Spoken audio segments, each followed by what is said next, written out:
오늘 본문 말씀을 가지고 요한복음 강의 17번째 시간으로 예수는 흥하고 나는 쇠하고 라는 제목으로 말씀을 나누겠습니다. 함께 우리 제목을 따라 하시겠습니다. 예수는 흥하고 나는 쇠하고. 한 번 더 따라 하십니다. 예수는 흥하고 나는 쇠하고. 네, 고맙습니다. 감사합니다. 지난 시간 우리는 천하 우주 만물을 창조하신 창조주 하나님께서 온 우주 만물을 통치하시는 방법인 하나님의 공의와 또 그 결과의 산물인 하나님의 심판에 대한 말씀을 들었습니다. 이를 간단하게 다시 한번 말씀드려 보겠습니다. 사랑하는 여러분, 우리는 흔히 하나님을 가리켜서 하나님은 공의로우시다, 공의로운 하나님이시다 라고 말을 합니다. 자, 그렇다면 이 하나님의 대표적인 속성 중에 하나인 하나님이 공의롭다, 공의로우신 분이시다라는 말의 의미는 무엇일까요? 지난 시간에 말씀드렸다시피 하나님이 절대적으로 의로우신 분이라는 것입니다. 그리고 절대적으로 의로우신 분은 세상 모든 만사를 공평하고 오류가 없이 심판하신다라는 것입니다. 이것이 뭐 하나님이 공의로우시다라는 뜻입니다. 한번 따라 하십니다. 절대적으로 의로우신 하나님은 세상 모든 일을 공평하고 오류가 없이 심판하신다. 이게 바로 하나님은 공의로우시다라는 뜻입니다. 따라서 공의로우신 하나님은 사람이 지은 죄 또한 공평하게 오류가 없이 행한 대로 심판을 하십니다. 그리고 우리는 지난 본문 말씀을 통해서 이 사람이 지은 죄 중에서 하나님이 보시기에, 하나님이 판단하시기에 가장 큰 죄인 예수를 믿지 아니하는 죄인 불신앙과 불순종의 죄에 대해서 하나님께서 어떻게 심판하시는지에 대한 말씀을 살펴보며 은혜를 나누었습니다. 이 또한 간단히 말씀드려 보겠습니다. 사랑하는 여러분, 예수를 믿기를 거부하고 예수를 믿지 아니하는 불신앙과 불순종의 죄를 짓는 사람들을 향하여 하나님은 어떤 심판을 하실까요? 먼저 하나님과의 관계를 단절시키십니다. 하나님으로부터 외면을 당해요. 사랑하는 여러분, 하나님은 사랑이십니다. 무한한 사랑을 갖고 계세요. 하지만 하나님은 또 공의의 하나님이시기 때문에 하나님을 향하여 하나님을 믿기를 거부하고 예수를 불신하고 불순종하는 이 사람들을 향하여서 하나님은 당신의 얼굴을 돌리세요. 외면하세요. 기도해도 응답이 없고 하나님께 도움을 요청해도 불신앙과 불순종의 죄를 짓는 사람들을 향하여 하나님은 얼굴을 돌리실 거예요. 그러니 이것이 얼마나 무섭고 참담한 말씀입니까? 하나님께부터 외면을 당한다면 우리가 어디에서 기쁨을 얻고 어디에서 소망을 얻으며 어디에서 구원을 얻겠어요? 사랑하는 여러분, 꼭 부탁드립니다. 말씀을 들으시는 분들 가운데 단 한 분도 이런 심판을 당하지 않기를 간절히 주의 이름으로 축복합니다. 축복합니다. 또한 하나님께서는 불신앙과 불순종의 죄를 짓는 사람을 향하여 공의 하나님이신 하나님은 어떤 심판을 하십니까? 내버려 두세요. 내버려 두심의 심판을 하십니다. 불신앙과 불순종의 죄를 깨닫지 못하게 하세요. 이게 죄인지 모르게 하세요. 그냥 내버려 두세요.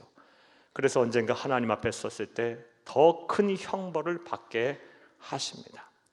이것이 바로 내버려 두심의 심판이 바로 하나님의 불신앙과 불순종의 죄를 짓는 자에 향한 심판의 방법이에요. 그런 관점에서 보면 우리가 악인의 형통함, 불신앙과 불순종의 죄를 짓는 사람들의 형통함을 보고 부러워할 이유가 전혀 없어요. 그들은 그들의 형통함에 취해서 불신앙과 불순종의 죄가 죄인지 깨닫지 못할 거예요. 그리고 더 불신앙의 죄를 짓고 더 불순종의 죄를 짓다가 결국 하나님 앞에 섰을 때 더 큰 형벌을 받게 될 것이기 때문입니다. 바로 알고 바로 믿고 바로 전한 여러분 다 되시기를 간절히 주의 이름으로 축복합니다. 나아가서 사후 영원히 꺼지지 않은 지옥 불못에서 영원토록 고통을 받게 하십니다. 사랑하는 여러분, 천국과 지옥은 반드시 있습니다. 이건 만들어낸 이야기가 아닙니다. 사람 겁주기 위해서 지어낸 신화가 아닙니다. 사랑하는 여러분, 사람은 다람쥐 쳇바퀴 돌듯이 윤회하는 삶을 사는 것이 아닙니다. 제2, 제3의 기회가 있는 것이 아닙니다. 사람에게 죽는 것은 한 번 죽는 것은 정한 것이요 그 위에서 반드시 심판이 있다 그랬어요. 우리는 반드시 하나님 앞에 설 날이 올 거예요. 그때 불신앙과 불순종의 죄를 지은 자는, 예수 그리스도의 보혈의 피로 의롭다 하심을 받지 않은 자는, 그들이 가야 할 곳은 최종 목적지는 영원히 꺼지지 않은 지옥 불못이에요. 말씀을 들으시는 모든 분들이 단 한 분도 빠짐없이 우리 예수를 그리스도로 믿어 우리 주님의 품에 안겨 천국에서 영생복락을 누릴 수 있기를 간절히 바랍니다. 단 한 번도 실족해서는 안 돼요. 여러분뿐만이 아니라 여러분이 사랑하는 모든 사람들이 다 예수를 그리스도로 믿어 영원히 꺼지는 지옥 불못, 그런 지옥의 심판에 당하지 않기를 바라요. 천국에서 영생복락을 누릴 수 있기를 다시 한번 간절히 주의 이름으로 축복합니다. 자, 여기까지가 지난 시간에 대한 말씀이었습니다. 이제 오늘 본문에 대한 강의를 하겠습니다. 오늘 본문 말씀인 요한복음 3장 22절에서 30절 말씀은 예수님께서 유대인의 지도자, 관원이었던 니고데모와의 대화를 마치신 이후에 일어난 사건에 대한 기록입니다. 그리고 오늘 본문의 사건의 중심 인물은 세례 요한입니다. 그런데 우리는 지난 요한복음 1장 말씀을 통해서 세례 요한에 대한 자세한 이야기를 들었습니다. 성령 하나님께서는 사도 요한을 통해서 요한복음 1장에 세례 요한의 삶과 사명 그리고 죽음에 대한 이야기를 하셨어요. 자세하게 말씀하셨어요. 즉 세례 요한은 예수를 영접한 최초의 그리스도인이자 그는 우리 주 예수 그리스도의 사역의 길을 예비하라는 사명을 받은 자였고, 그리고 이 사명을 죽기까지 충성을 다하여 감당한 사명자였다는 것입니다. 자, 그런데 성령 하나님께서는 다시 요한복음 3장에 이르러 세례 요한의 삶과 또 사역에 대해서 기록을 하고 있어요. 이러한 예는 성경에서 매우 이례적인 예입니다. 이를 통해서 우리는 하나님께서 세례 요한을 얼마나 높게 평가하시며 세례 요한의 신앙과 삶을 통해서 우리에게 많은 교훈을 남기시기를 원하신다는 것을 잘 알 수가 있습니다. 실제로 이 땅에 오신 하나님이신 예수님께서 세례 요한에 대해서 극찬을 하셨습니다. 마태복음 11장 11절을 함께 보겠습니다. 내가 진실로 너희에게 말하노니 여자가 낳은 자 중에 세례 요한보다 큰 이가 일어남이 없도다. 그러나 천국에서는 극히 작은 자라도 그보다 크니라. 아멘. 진실로 너희들에게 말하노니 여자가 낳은 자 중에 세례 요한보다 큰 이가 일어남이 없다. 얼마나 극찬의 말씀입니까? 그러므로 우리는 이러한 예수님으로부터 극찬을 받은 세례 요한을 본받아야 할 것입니다. 그의 신앙을 본받아야 할 것이며 그의 인격을 본받아야 할 것이고 그의 삶도 본받아야 할 줄로 믿습니다. 자, 그렇다면 사랑하는 여러분, 이렇게 예수님으로부터 극찬을 받은 세례 요한으로부터 우리는 구체적으로 무엇을 본받아야 할까요? 이 질문에 대한 답을 본문에서 찾기 위하여 먼저 본문의 배경과 내용 설명부터 좀 해드리겠습니다. 사랑하는 여러분, 예수님은 30년을 가난한 목수 요셉의 아들로 태어나셨고 또 자라셨고 사셨습니다. 30살 즈음에 예수님은 드디어 온 인류를 구원할 구세주로서 공생애를 시작하셨습니다. 예수님께서 공생애를 시작할 즈음 세례 요한의 사역은 정점을 찍고 있었어요. 그의 인기는 하늘 높은 줄 모르고 있었어요. 그가 광야에서 회개하라 천국이 가까웠느니라고 설교를 하고 말씀을 선포하자 수많은 사람들이 광야로 몰려들었고 그의 메시지를 듣고 막 양심의 가책을 받아 회개하고 또 죄사함의 증표인 물세례를 받았습니다. 그러던 중에 예수님께서 갑자기 등장을 하신 거예요. 사랑하는 여러분, 예수님이 등장하고 나서 얼마간은 사람들은 세례 요한과 예수님에 대해서 구분을 짓지 않았을 거예요. 심지어 예수님을 세례 요한의 아류쯤으로 여긴 사람들도 많았을 것입니다. 왜냐하면 예수님의 초기 메시지가 세례 요한의 메시지가 유사해요. 하나님의 나라가 가까웠으니 회개하라, 이 말씀을 선포하셨고, 이 말씀을 듣고 회개하는 자들 향해서 예수님은 세례 요한과 그의 제자들이 했던 것처럼 예수님과 그의 제자들 또한 물세례를 베풀었기 때문이에요. 자, 그런데 이제 시간이 지남에 따라 범상치 않은 예수님의 이런 메시아로서의 모습이 드러나기 막 시작했어요. 감히 세례 요한은 따라갈 수도 없는 이 성령의 역사와 기적이 예수님 통해서 막 나타났고, 그리고 천국 복음을 막 선포하시자 이제 사람들은 세례 요한이냐 예수님이냐를 선택할 기로에 놓였어요. 그리고 세례 요한을 추정하던 거의 모든 사람들은 다 예수님에게로 갔어요. 세례 요한은 졸지에 많은 사람들로부터 버림을 받게 됐어요. 잊혀지는 존재가 된 것입니다. 사랑하는 여러분, 그러는 중에 오늘 본문 말씀을 보게 되면 세례 요한의 제자와 바리새인으로 추정되는 한 유대인이 음식을 먹기 전에 손을 씻는 정결 예식에 대한 논쟁을 벌입니다. 오늘 보면 25절을 함께 읽겠습니다. 이에 요한의 제자 중에서 한 유대인과 더불어 정결 예식에 대하여 변론이 되었더니, 자, 이렇게 논쟁, 정결 예식에 대한 논쟁이 한참 무르익을 즈음에 아마도 이 바리새인으로 추정되는 이 한 유대인이 세례 요한의 제자의 마음을 아주 아프게 하는 말을 했던 모양이에요. 어떤 말을 했을까요? 봐라, 너의 스승은 이미 퇴물이다. 인기가 다 사라지지 않았냐? 사람들로부터 잊혀진 존재가 됐어. 다 예수에게 갔지 않느냐? 너도 스승이 너의 스승이라고 하는 세례 요한 따라가 봐야 별것도 없어. 이런 말을 했던 모양이에요. 사랑하는 여러분, 이런 말을 들은 제자의 마음이 얼마나 힘들었겠습니까? 그래서 세례 요한의 제자와 또 여러 제자들이 세례 요한에게 가서 다음과 같이 말을 했어요. 26절을 함께 읽겠습니다.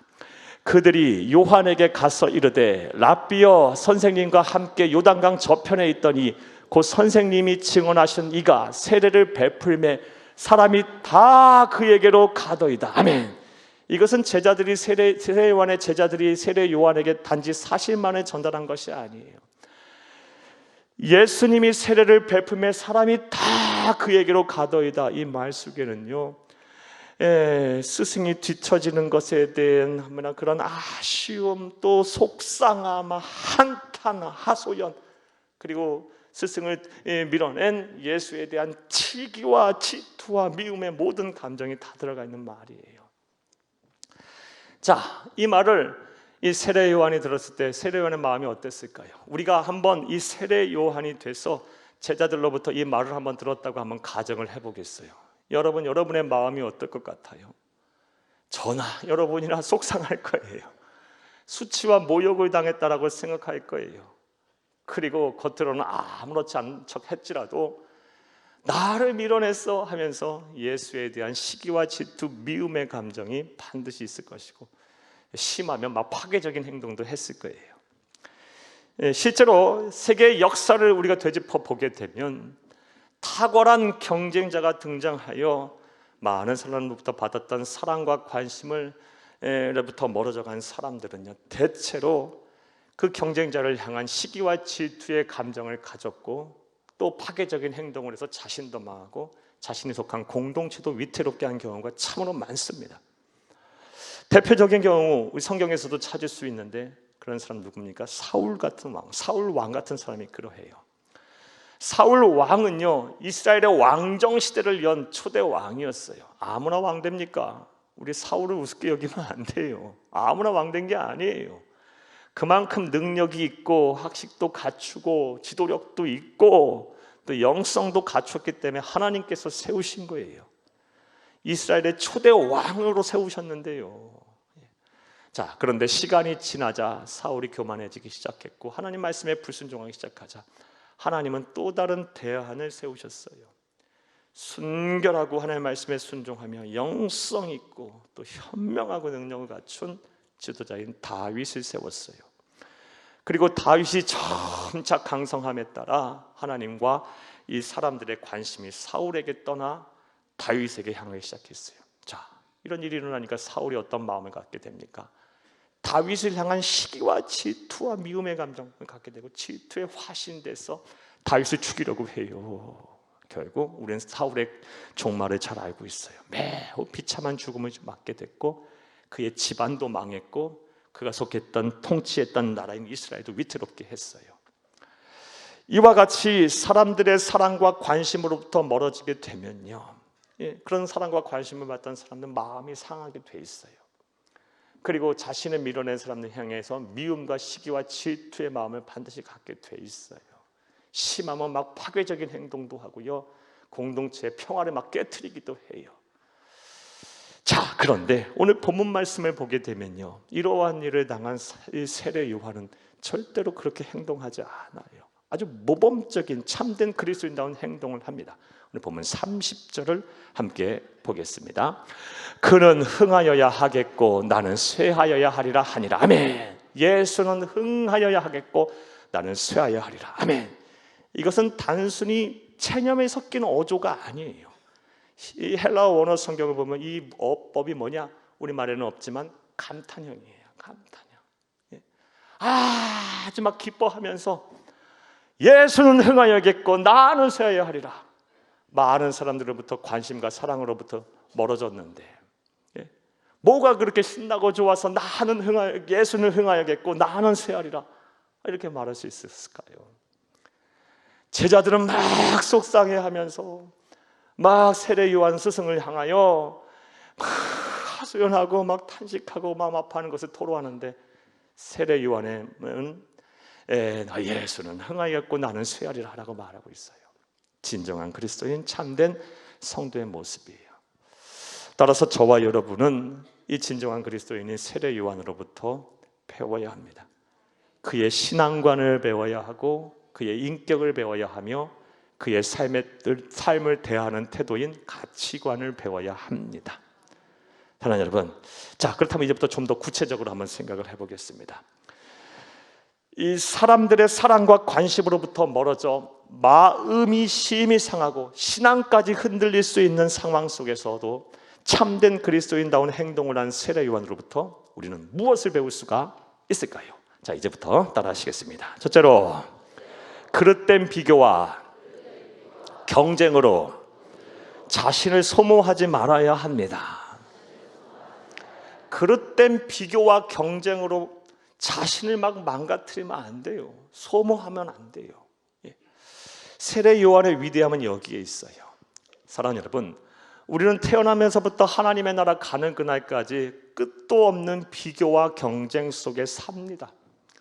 어릴 때는요, 남과 자신의 외모도 비교하고 막 가정 형편도 비교하고 막 내 자신의 성품도 비교하고 막 인격도 인간관계도 비교하고 학업 능력도 비교하고 또 막 성적도 비교하고 막 경쟁하면서 괴로워해요. 또 어느 정도 성장하고 장성해서 직장과 사업장에서 막 실적, 업무 능력, 재력을 비교하고 막 경쟁하고요. 나아가서 한 부모 아래 나고 자란 이 형제들 간에도요, 남편이 무슨 일을 하네, 아내가 무슨 일을 하네, 또 자녀가 어느 학교를 갔네, 또 자녀가 어느 곳에 취직을 했네, 누구와 결혼했냐를 막 비교하고 막 경쟁하면서 서로 마음고생들 해요. 심지어 교회 안에서도 신앙생활 하시는 분들, 우리 교우들 가운데 누가 더 헌신의 자리에 섰네, 누가 더 어떤 직분을 받았니 하며 비교 경쟁하며 서로 마음 아파하기도 해요. 자, 그런데 이렇게 끊임없는 그릇된 비교와 경쟁을 하게 되면 우리의 삶이 어떻습니까? 힘들어요. 사는 것이 힘들어요. 불행합니다. 괴로워요. 왜냐하면 몸과 마음이 필연적으로 지치기 때문에 그래요.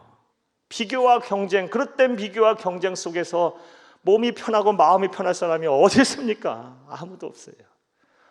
무엇보다 이런 그릇된 비교와 경쟁을 끊임없이 하게 되면 자신을 뒤처지게 한 사람, 자신을 잊혀지게 한 사람을 향해 미움의 감정을 갖게 돼 있어요. 또 자신은 가지지 못했는데 남이 가진 것을 남들이 내가 가지고 오지 못한 것을 가지고 있다면 그 사람을 향해서 미움과 적개심을 갖게 돼 있어요. 사랑하는 여러분, 그런 사람의 마음이 어떤 마음이겠어요? 지옥이에요. 오늘 본문 말씀을 보게 되면 세례 요한의 제자들의 마음이 그런 마음이었어요. 본문 26절을 다시 한번 읽겠습니다. 그들이 요한에게 가서 이르되 랍비여, 선생님과 함께 요단강 저편에 있던 이곳 선생님이 증언하신 이가 세례를 베풀매 사람이 다 그에게로 가더이다. 앞서 말씀드린 것처럼 이건 단순히 사실을 전달하는 말씀이 아니에요. 이 제자의 마음은 이미 지옥이 됐어요. 스승을 따라다닌 것이 다 헛된 일이었구나, 부질없는 일이었구나, 우리 스승이 뒤처졌구나, 잊혀졌구나, 나도 잊혀지겠구나. 그러므로 인해서 막 마음은 근심과 염려로 가득 차게 됐고, 또 자신의 스승을 뒤처지게 한 예수에 대한 미움과 이 적개심과 질투가 크게 포함되어 있는 말이에요. 사랑하는 여러분, 그런데 이런 말을 듣고도요, 세례 요한의 마음 평안해요. 자유가 넘쳐요. 앞서 우리 30절 읽은 대로 예수는 흥하고 나는 쇠하리라 하며 오히려 기뻐하고 찬송하고 있어요. 세례 요한의 제자들의 마음은 지옥인데 세례 요한의 마음은 천국이에요. 사랑하는 여러분, 그렇다면 세례 요한은 이러한 상황 속에서 어떻게 이런 마음의 천국을 이룰 수 있었을까요? 답부터 말씀을 드리면 세례 요한은 자신이 하나님으로 맡은 사명이 무엇인지 정확하게 알고 있었기 때문에 그래요. 우리 보면 27절에서 28절을 함께 보겠습니다. 요한이 대답하여 이르되 만일 하늘에서 주신 바 아니면 사람이 아무것도 받을 수 없느니라. 내가 말한 바 나는 그리스도가 아니요 그의 앞에 보내심을 받은 자라고 한 것을 증언할 자는 너희니라. 세례 요한은 자신의 사명을 알았어요. 하나님께 받은 자신의 사명은 자신은 그리스도 구세주가 아니고 구세주이신 예수님의 사역의 길을 예비하러 온 자임을 정확하게 알았어요. 그러니 구세주이신 예수님과 경쟁할 필요가 없었던 거예요. 비교할 필요도 없었던 거예요. 예수님보다 높아질 이유도 없었고 그럴 까닭도 없었던 거예요. 그릇된 비교와 경쟁을 하지 않았던 거예요. 그것을 인해서 자신을 소모하지도 않았던 거예요. 여기에 답이 있어요. 사랑하는 여러분, 이제 권면의 말씀을 여러분에게 드릴게요. 저와 여러분 하나님께서 다 다르게 창조하셨습니다. 그것이 의미하는 바가 무엇입니까? 저와 여러분 다 한 사람 한 사람의 삶이 다르다는 것을 의미해요. 다 우리는 다르게 창조하셨고 다 다른 삶을 살게 하셨어요. 생각들도 다르고 사람의 외모도 다르고 주신 사명도 많이 달라요. 따라서 하나님이 여러분에게 주신 삶 귀하게 여기세요. 그리고 감사하세요. 어떤 사람은 전면에 나서 큰 무대에서 큰 일을 하는 것처럼 일을 하게 하시고, 또 어떤 사람은 작은 일이지만 누구도 알아주지 않는 곳에서 조용히 섬김의 일을 하게 하세요. 전면에 나서서 큰 일을 하는 사람에게만 그렇다면 하나님 복을 주실까요? 천만에요. 하나님이 중요하게 생각하시는 것은 무슨 일을 하느냐가 아니고 맡겨주신 사명을 잘 감당하느냐가 하나님께 중요한 관심사항인 거예요. 내게 주신 사명이 크든 작든 다른 사람의 눈에 의식할 필요가 전혀 없어요. 그 사명을 잘 감당하면 되는 겁니다. 그러면 하나님께서 여러분이 귀하게 여기시고 큰 복과 은혜와 복을 주실 것입니다. 칭찬하실 것입니다. 이런 복이 저와 여러분 가운데 충만하기를 간절히 주의 이름으로 축복합니다. 자, 신실한 그리스도인이고 성숙한 신앙인이었던 세례 요한부터 배울 수 있는 첫 번째 영적인 교훈은 그릇된 비교와 경쟁으로 자신을 소모하지 말라는 것입니다. 그릇된 비교와 경쟁으로 아까운 세월을 낭비하고 여러분의 정력을 낭비하지 소모하지 말라는 거예요. 또 두 번째로 우리가 세례 요한으로부터 배울 수 있는 영적 교훈은 무엇일까요? 따라 하시겠습니다. 둘째로 오직 주의 영광과 그의 기쁨을 위해 살아야 합니다. 우리는 세례 요한으로부터 이런 영적 교훈을 배울 수 있어요. 세례 요한의 위대함은 그의 신앙관, 그의 인생관, 그의 가치관이 오직 주의 영광과 그의 기쁨을 위해서 사는 삶이었어요. 이게 그의 신앙관이고 그의 인생관이고 그의 삶의 목표인 가치관이었어요. 자, 오늘 보면 29절을 함께 읽겠습니다. 신보를 취하는 자는 신랑이나 서서 신랑의 음성을 듣는 친구가 크게 기뻐하나니 나는 이러한 기쁨으로 충만하였노라. 아멘. 29절 말씀은 세례 요한이 자신과 예수님의 관계를 비유로 설명한 말씀이에요. 어떻게 설명하고 있습니까? 결혼식에서의 주인공인 신랑은 예수님이고, 나는 그런 신랑이신 예수님을 돋보이게 하는 누구다? 친구, 즉 들러리다. 따라서 나는 내가 하는 일로 예수님이 돋보이기만 되면, 예수님이 영광받기만 하면, 예수님의 이름이 높아지기만 하면, 모든 사람들이 예수를 믿기만 하면 나는 만족한다. 나는 그것이 나에게 큰 기쁨이다. 나의 삶의 이유다. 목적이다. 라고 말한 거예요. 이와 같이 그의 인생관은 오직 주의 영광과 그의 기쁨을 위해 산 삶이었어요. 이것을 오늘 30절의 말대로 표현하면 그의 인생의 최종 목적은 예수는 흥하고 나는 쇠하고예요. 이게 그의 인생관이고 신앙관이고 그의 삶의 태도였어요. 이런 좋은 말들은 옆에 분들하고 같이 해야 되겠어요. 예수는 흥하고 우리는 쇠해야 합니다. 한 번 더 따라합니다. 예수는 흥하고 우리는 쇠하여야 합니다. 이것이 진정한 그리스도인의 신앙관, 인생관, 삶의 가치관임을 믿으시기를 간절히 주의 이름으로 축복합니다. 자, 그런데 말씀을 여기까지 듣고 다음 같은 생각하시는 분 분명히 계실 거예요. 목사님, 그렇게 오직 주의 영광과 그의 기쁨을 위해서 살기만 하면, 예수는 흥하고 나는 쇠하게 되면 과연 내 삶이 행복할까요?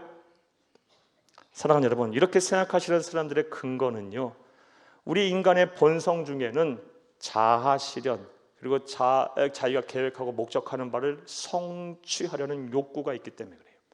그리고 이런 자아가 실현이 되고 자아 성취가 자기가 목표로 삼은 바를 성취할 때 비로소 행복을 느끼기 때문에 그래요. 이건 인간의 본성이에요. 그런데 내 자아 실현은 무시되고 오직 예수의 영광과 주의 기쁨을 위해서만 살라니, 그럼 과연 행복할까? 여러분 솔직하게 한번 여러분 스스로에게 물어보세요. 여러분 생각은 어떠십니까? 많은 성도님들이 예수와 복음을 위해 살아야 한다는 거 모르지 않습니다. 많은 사람들이 먼저 그의 나라와 그의 의를 구해야 한다는 거 모르지 않습니다. 많은 사람들이 먹든지 마시든지 무엇을 하든지 하나님의 영광을 위해 살라는 말씀 모르지 않습니다. 그럼에도 불구하고 왜 헌신하지 않을까요? 이 문제에 걸리기 때문에 그래요. 예수와 복음을 위해 살게 되고 오직 예수의 영광과 그의 기쁨을 위해 살게 되면 내 자아 실현은 어디로 가고 내 자아 성취는 어디로 가며 나는 불행할 것이라고 생각하기 때문에 그래요. 정말 그럴까요? 절대 진리인 성경은 이에 대해 기가 막힌 역설의 은혜를 우리에게 말해주고 있어요.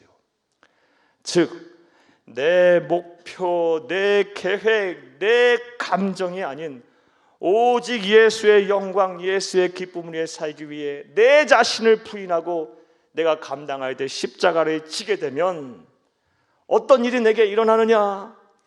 생명을 얻고 더 풍성한 삶을 살게 하신답니다. 할렐루야! 내가 버릴 때 하나님이 채우시는 역설의 은혜. 마태복음 16장 24, 25절을 함께 보겠습니다. 이에 예수께서 제자들에게 이르시되 누구든지 나를 따라오려거든 자기를 부인하고 자기 십자가를 지고 나를 따를 것이니라. 누구든지 제 목숨을 구원하고자 하면 잃을 것이요 누구든지 나를 위하여 제 목숨을 잃으면 찾으리라. 아멘, 아멘. 25절에 누구든지 제 목숨을 구원하자 하면 잃을 것이랍니다. 내 목표, 내 계획, 내 자아 실현만을 위해 살면 다 잃어버리게 된대요. 하나도 하나님 나라를 가져갈 것도 없고요. 공허한 인생, 허망한 인생, 목적 없는 인생을 살게 된다는 말이에요. 다 한순간에는 그 순간에는 잠시 잠깐 즐거울지 모르겠지만 아무 의미가 없다는 겁니다. 하지만 누구든지 예수의 영광, 예수의 기쁨을 위해 살게 되면 설령 목숨을 잃은 것처럼 보이나 찾으리라. 생명을 얻고 더 풍성한 삶을 살게 하신다는 기가 막힌 역설의 은혜가 있어요. 사랑하는 여러분, 인류의 역사가 시작된 이래 하나님의 백성들은 전부 다 이렇게 살아서 하나님의 은혜 속에 세상을 이기며 승리하며 살았어요. 이제 저와 여러분의 차례인 거예요. 하나님의 나라 가는 그날까지 우리의 인생관, 우리의 신앙관, 우리의 삶에 대하는 태도인 가치관이 예수는 흥하고 나는 쇠하고가 될 수 있기를 간절히 주의 이름으로 축복합니다. 더 이어지는 하나님의 말씀은 예수는 흥하고 내가 쇠하게 되면 다시 내가 흥하리라 해요. 이게 바로 하나님 우리에게 주신 약속의 말씀이에요. 자, 이제 말씀을 맺겠습니다. 사랑하는 여러분, 오늘은 신실한 그리스도이고 성숙한 성도였던 세례 요한으로부터 우리가 배울 수 있는 영적 교훈을 찾으며 은혜를 나눴어요. 그는 특별히 사람들의 사랑과 관심으로부터 멀어져 마음이 심히 상하고 신앙까지 흔들릴 수 있는 상황에서 참된 그리스도인답게 행동을 했어요. 그 동안 우리는 무엇을 배웠나요? 먼저 그릇된 비교와 경쟁으로 자신을 소모하지 말라라는 거예요. 저와 여러분에게 주신 사명이 있어요. 삶이 달라요. 하나님은 한 분 한 분을 다 다르게 창조하셨고 한 분 한 분을 다 귀하게 여기세요. 남과 나 자신을 비교하며 동일시하면서 여러분의 마음을 지옥으로 만들지 마세요. 아까운 세월을 낭비하지 마세요. 왜냐하면 불평, 불만, 원망 속에 살지 마세요. 몸과 마음이 지치지 않기를 바랍니다. 나아가서 오직 주의 영광과 그의 기쁨이 저와 여러분의 최종 목적 인생관, 신앙관이 되길 바라요. 예수는 흥하고 나는 쇠하고. 한번 따라합니다. 예수는 흥하고 나는 쇠하고. 한 번 더 따라하세요. 예수는 흥하고 나는 쇠하고. 사랑하는 여러분, 이것이 여러분의 인생의 목표가 되고 인생을 사는 삶의 태도가 되기를 간절히 주의 이름으로 축복합니다. 축복합니다. 축복합니다.